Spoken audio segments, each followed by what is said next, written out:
No matter which era you go, you'll always find one thing: music. And the moment humanity found a way to carry it, to trap it inside a machine, to put it inside your pocket, take it anywhere, life changed. But one of them changed everything. They weren't just a brand, they were the future. But here's the thing about future. Sometimes the people who invented it are the last ones to live in it. This is not the story of a company that missed an opportunity. This is the story of a company that had technology, had the music, had the brand, had the engineers, had everything, and still let someone else build it. And that someone was Apple. Let's go back in 1979. Sony chairman Akio Morita had one request to his engineers. He wanted to listen to music on his morning walk. So he said, "Build me something." They built Walkman. First product run, 30,000 units. And it sold out in 2 months. 2 million units in 1 year. 50 million within a decade. Not a product, a phenomenon. And Sony didn't stop there. In 1998, they paid $2 billion to acquire CBS Records. Again, another $3.4 billion for Columbia Pictures. Think about what that actually means. They owned the hardware, they owned the music, they owned the content, every single link in the chain. A vertical empire. Sounds familiar? That's the exact same playbook Apple later perfected with iTunes, with the Apple Store, with the iPhone. Sony invented the playbook. Apple just ran it better.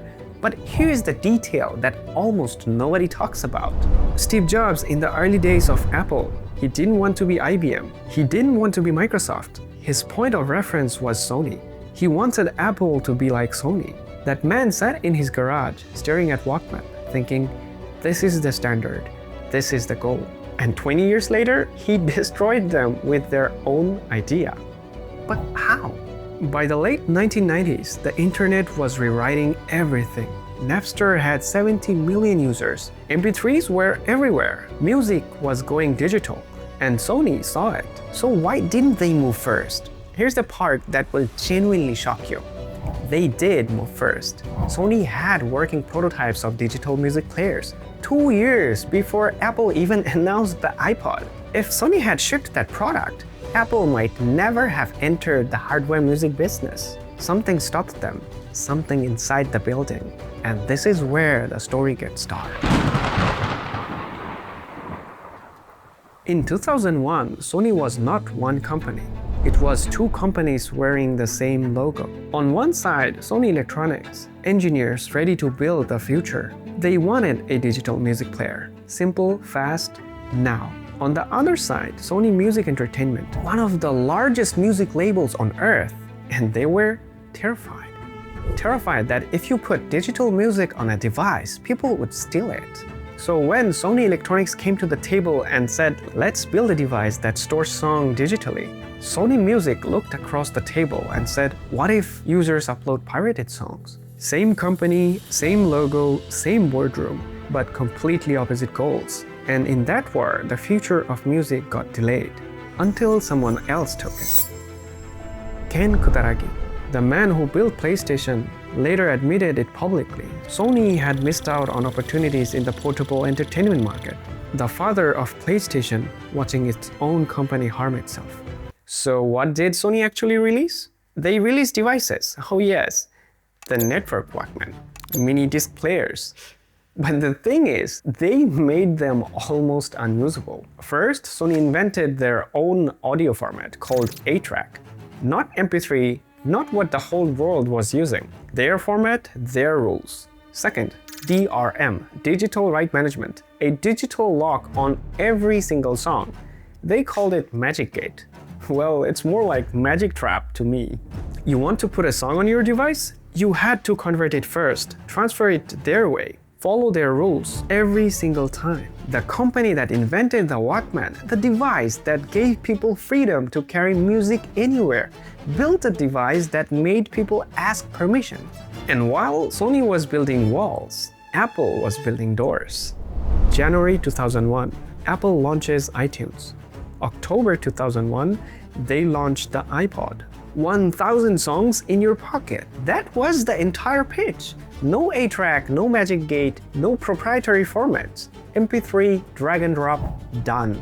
The man who built the iPod, Tony Fadell, said one thing to his team before they started: make it so simple that your grandmother could use it. That was the design brief.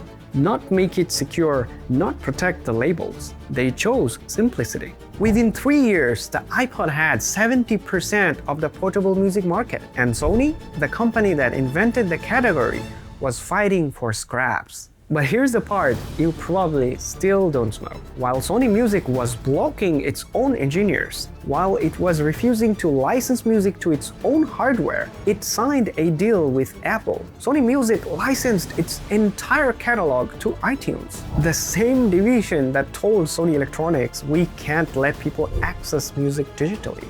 They didn't just let Apple win, they literally helped Apple to win.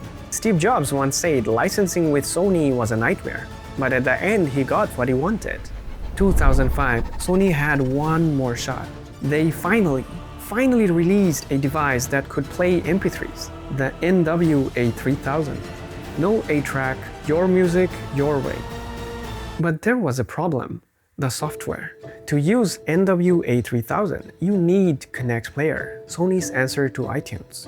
And Connect Player was a disaster. Songs wouldn't transfer, the interface froze, basic features broken. Review after review called it one of the worst pieces of software ever shipped by a major company. Steve Jobs once said, "The iPod is not a hardware product. It is software in a beautiful box." Sony built the beautiful box and forgot about the software. The NWA3000 was discontinued in 2007. That same quarter, Apple's iPod sales jumped over 600%. Sony's last shot missed. And here's the thing, there was someone inside Sony who saw it all. His name was Nobuyuki Idei, Sony's CEO in the late 1990s. He saw the digital shift coming. He tried to tear down the walls between the divisions, and he failed. Not because he was wrong, but because the system was stronger than any one man.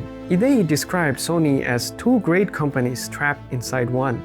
Not enemies, not rivals, just two great companies unable to become one. And here's the final irony.